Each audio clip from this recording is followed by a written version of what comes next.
So in this lecture we are going to discuss de Broglie hypothesis. देखिए Louis de Broglie एक French scientist था जिसने एक hypothesis पेश किया, ठीक है, 1924 में, जिसको हम लोग de Broglie हाइपोथेसिस का नाम देते हैं, ठीक है। This de Broglie hypothesis is all about matter waves, ठीक है।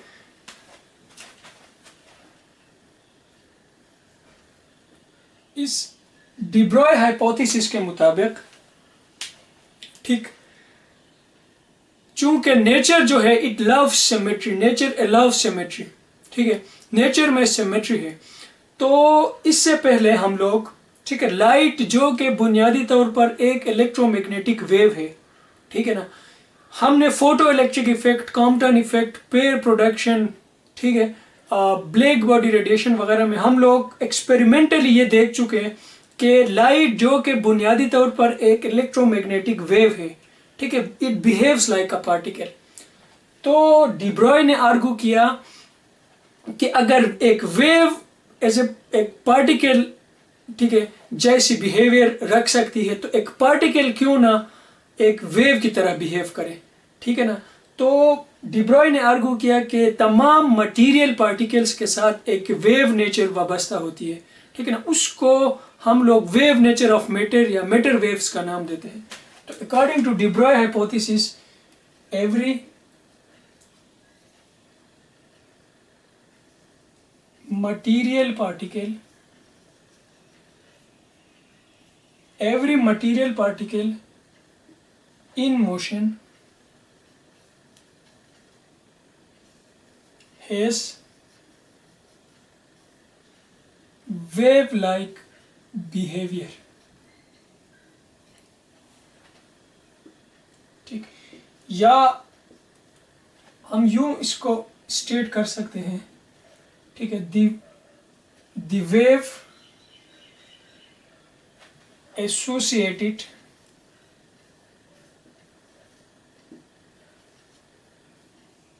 with moving particles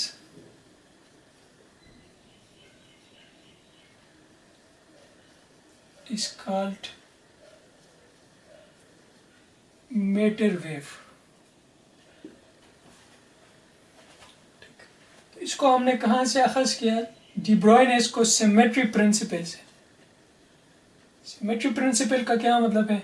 symmetry principal का मतलब है nature loves symmetry, nature exhibits allow us symmetry.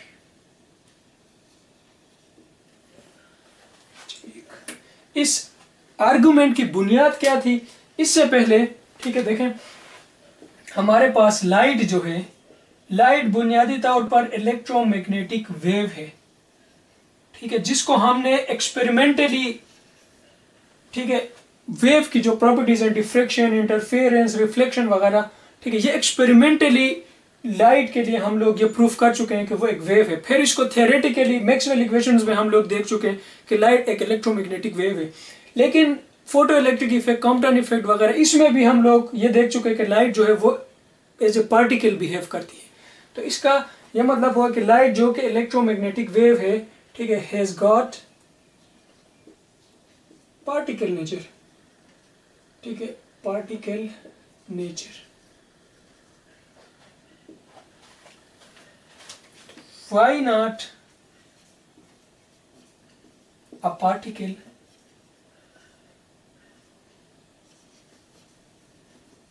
behaves like a wave, ठीक है, दिस वाज हिज आर्ग्यूमेंट, ठीक है ना। तो हर एक पार्टिकल के साथ वेव वाबस्ता होती है और वेव जो है it behaves like a particle. इसको हम लोग मॉडर्न फिजिक्स में वेव पार्टिकल डुअलिटी का नाम देते हैं। अच्छा, ये de Broglie का हाइपोथेसिस था। अगर एक मटेरियल पार्टिकल के साथ एक वेव वाबस्ता हो तो वेव की एक सबसे बड़ी प्रॉपर्टी उसकी वेवलेंथ होती है। तो उस मैटर वेव की वेवलेंथ को हम लोग कैसे मालूम करेंगे? तो इसके लिए देखें, from Einstein's mass energy relation,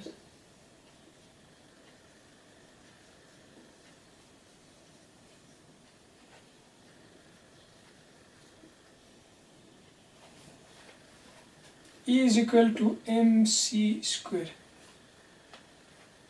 Similarly, from Planck quantization,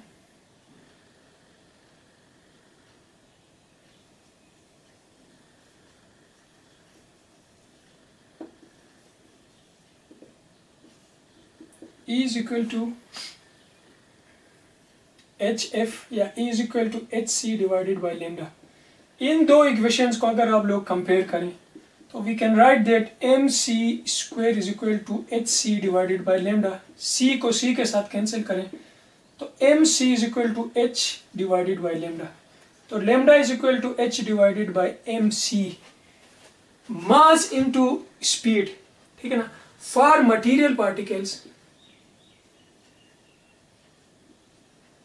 अगर इसको हम लोग मटेरियल पार्टिकल्स के लिए लिखें तो इसको हम लोग लिख सकते हैं P is equal to mc for photons, ठीक है, for energy packets. P is equal to mv for, ठीक है, मैटर, मटेरियल पार्टिकल्स. तो मटेरियल पार्टिकल्स के लिए अगर इसी इक्वेशन को हम लोग लिखें तो this will B h divided by mv. ठीक है, ये डी ब्रॉय का फॉर्मूला था. ठीक है, इसको हम लोग डी ब्रॉय वेवलेंथ का नाम देते हैं. D Broglie wavelength. अच्छा, ये डी ब्रॉय वेवलेंथ जो है, अगर एक मटेरियल पार्टिकल जिसका मास m के बराबर हो v वेलोसिटी के साथ मूव करें तो उसके साथ वाबस्ता जो मैटर वेव होगी उसकी वेवलेंथ h अपॉन mv के बराबर होगी. ठीक है, इसको कहते हैं डी ब्रॉयज इक्वेशन. अब ये इक्वेशन जो है इसको हम लोग, ठीक है ना, एक दो अंदाज में और भी लिख सकते हैं. देखें, इस kinetic energy is equal to half mv square. ठीक है ना, इसको multiply and divide by m. m के साथ मल्टीप्लाई भी करें डिवाइड भी करें तो इसको हम लिख सकते हैं हाफ. न्यूमरेटर को m के साथ मल्टीप्लाई करें m square v square, denominator को m पे डिवाइड करें तो mv is p, so this will B p square divided by 2m. ठीक है, तो यहां से अगर आप लोग p स्क्वायर मालूम करें तो 2m इंटू के ई, तो यहां से p मालूम करें तो square root of 2m into के ई. इसको आप लोग इक्वेशन ए का नाम दे दें. अब p की ये वैल्यू आप यहां पे पुट करें mv की जगह, पुट इट इन इक्वेशन ए. इसमें जब पुट करेंगे तो डी ब्रॉय वेवलेंथ जो है उसका एक और फॉर्मूला आपके पास आएगा 2m. ठीक है, mv की जगह लिख लें के ई. इसको इक्वेशन बी का नाम दे दें. ठीक है ना. अगर मोमेंटम गिवन हो तो आप लोग ऐसे मालूम करेंगे डी ब्रॉय वेवलेंथ. अगर काइनेटिक एनर्जी गिवन हो एक पार्टिकल की और उसका मास गिवन हो तो डी ब्रॉय वेवलेंथ ऐसे मालूम करेंगे.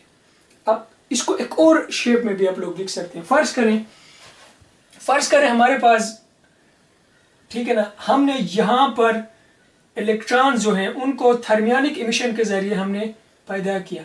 ठीक है ना, और हमने यहाँ पे एक्सेलरेट किया उनको थ्रू सर्टेन वोल्टेज. यहाँ पे हमने वोल्टेज लगाई, ठीक है ना, वोल्टेज हमने यहाँ पे अप्लाई की v के बराबर. तो ये इलेक्ट्रॉन जो काइनेटिक एनर्जी गेन करेंगे, ठीक है ना, after passing through this voltage, this potential difference. ठीक है, तो वो काइनेटिक एनर्जी बेसिकली इनको जो इलेक्ट्रिक पोटेंशियल एनर्जी हम देंगे उसके बराबर होगी. ठीक है ना, और पोटेंशियल एनर्जी का फॉर्मूला आप लोगों को मालूम है EV के बराबर है. ठीक है ना, potential, electric potential energy is equal to Q, ठीक है, V. इलेक्ट्रॉन के लिए अगर आप लोग Q की जगह E लिखें तो दिस विल बी EV. इसको इस फॉर्मूले में पुट करें काइनेटिक एनर्जी की जगह तो lambda is equal to h divided by 2m mass of electron and the kinetic energy of electron that is EV. तो lambda is equal to h divided by 2m E under the root. इसको देखें जी, mass of electron, charge on electron 2, ये h सब constant है तो h divided by 2m E मालूम करेंगे तो लैम्डा की वैल्यू जो है वो आएगा 12.26 into 10⁻⁻10 divided by under root v. ठीक है ना, इलेक्ट्रॉन के लिए हम लोग, ठीक है, डी ब्रॉय इक्वेशन को ऐसे लिखेंगे. तो देखें डी ब्रॉय का जो फॉर्मूला है, ठीक है ना। इसको मैं अगर ठीक है 3 इक्वेशंस के फॉर्म में लिखूं तो आप लोग h डिवाइडेड बाई mv लिखेंगे जनरली, h डिवाइडेड बाई 2mke लिखेंगे, या लेमडा इज इक्वल टू अगर इलेक्ट्रॉन के लिए स्पेसिफिकली इलेक्ट्रॉन के लिए लिखें तो 12.26 into 10 raise to the power 6 10 raise to the power -10, ठीक है, divided by square root of v, ठीक है। डी ब्रॉय इक्वेशन को आप लोग इन 3 सूरतों में लिख सकते हैं, ठीक है। This is specifically for electron. अगर आप लोग प्रोटॉन को एक्सेलरेट करें तो यहाँ पर मास ऑफ प्रोटॉन लिखेंगे, ठीक है ना। बाकी इक्वेशन की यही शेप होगी। अच्छा,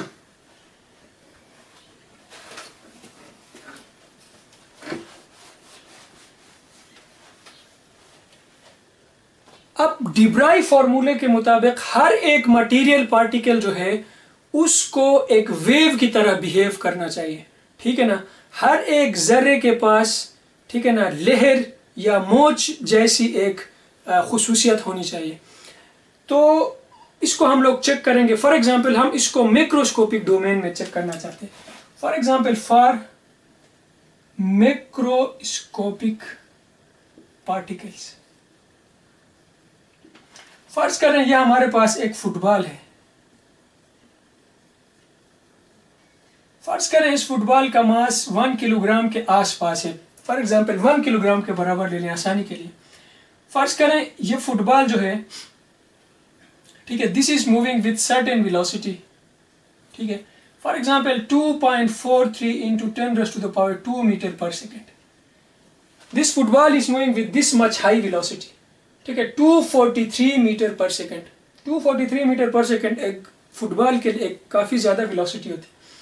ये वैल्यूज अब अगर डी ब्रॉय इक्वेशन में पुट करें, इस lambda is equal to h divided by mv, 6.63 into 10 raise to the power -34, mass की जगह 1 लिखें, ठीक है।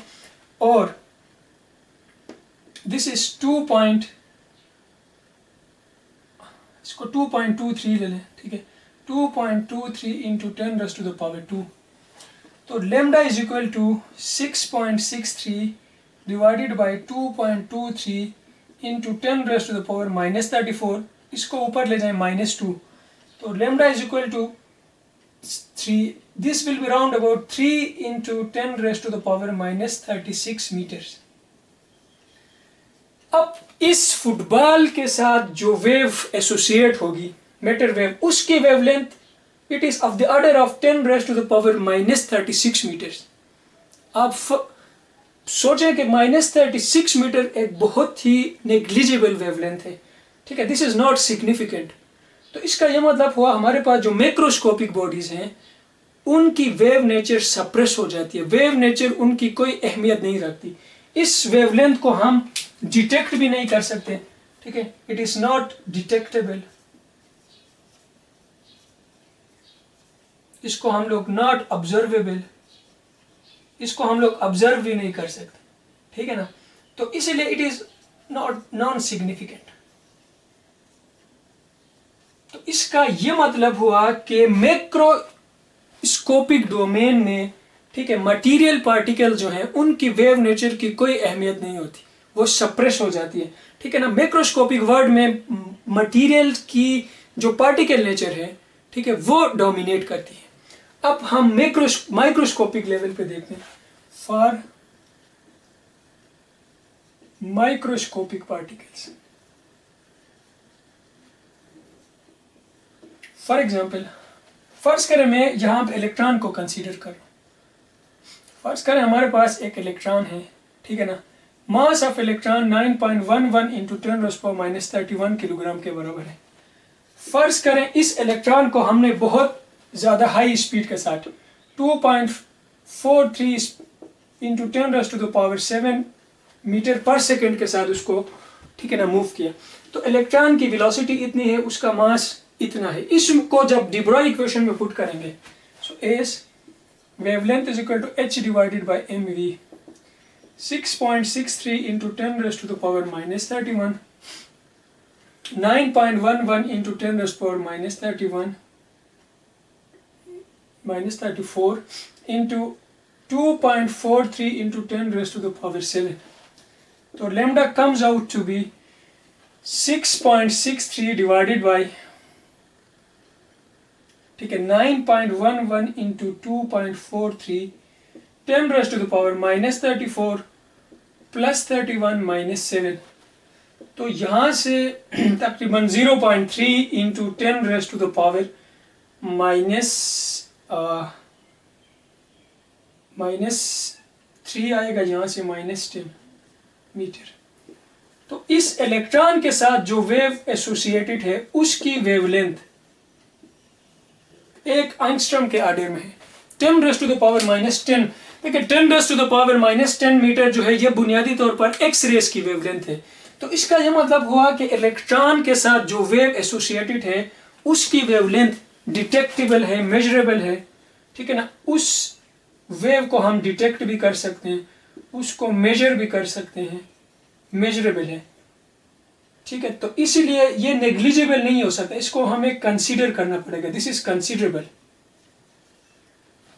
तो wave associated, so the wave associated with the microscopic particle, for example electron is a considerable wave, ठीक है ना। तो इसका यह मतलब हुआ अगर हम लोग मटेरियल पार्टिकल्स की वेव नेचर को स्टडी करना चाहें तो हमें इसको माइक्रोस्कोपिक डोमेन में देखना पड़ेगा, क्योंकि जो स्मॉल पार्टिकल जो है माइक्रोस्कोपिक पार्टिकल्स उनकी एक ठीक ठाक वेव नेचर होती है, उनकी वेव नेचर को हम लोग नेग्लेक्ट नहीं कर सकते।